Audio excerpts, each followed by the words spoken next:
مال بہترین غلام ہے، مال بہترین غلام ہے مگر بدترین آقا ہے۔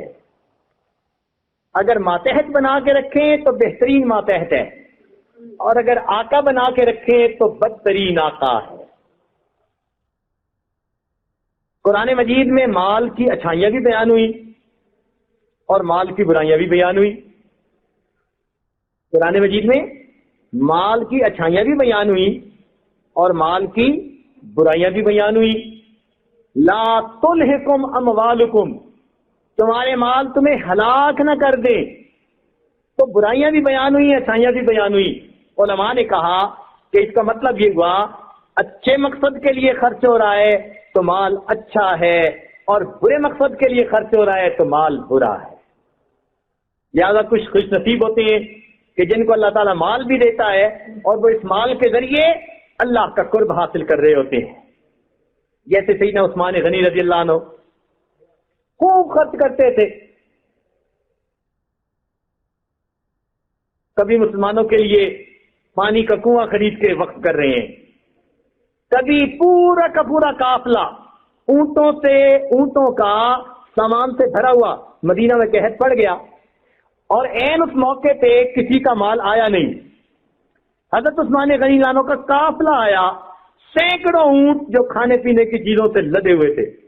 اب مدینہ کے تاجر آ گئے، کہنے لگے جناب دگنی قیمت پہ خریدنے کو تیار، کسی نے کہا تیسری قیمت پہ، کسی نے کہا 4 گنا قیمت پہ، لوگوں نے کہا کہ 5 گنا نفع پر خریدنے کے لیے تیار ہیں۔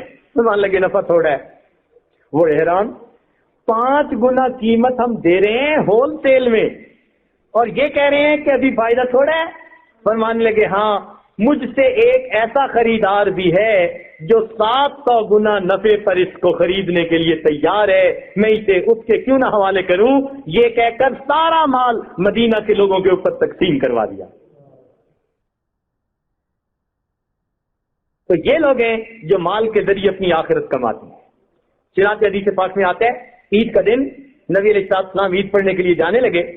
سیدہ عائشہ صدیقہ رضی اللہ عنہا نے عرض کیا اے اللہ کے نبی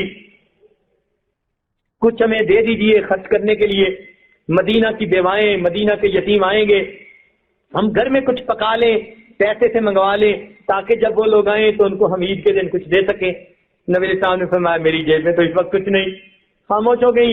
نبی علیہ السلام عید کے لیے تشریف لے گئے۔ جب عید کی نماز پڑھ کے آئے تو گھر میں دیکھا کہ سب کچھ پکا ہے، گھر والے بھی کھا رہے ہیں اور لینے والوں کی بھی قطار لگی ہوئی ہے، ان کو بھی دیا جا رہا ہے۔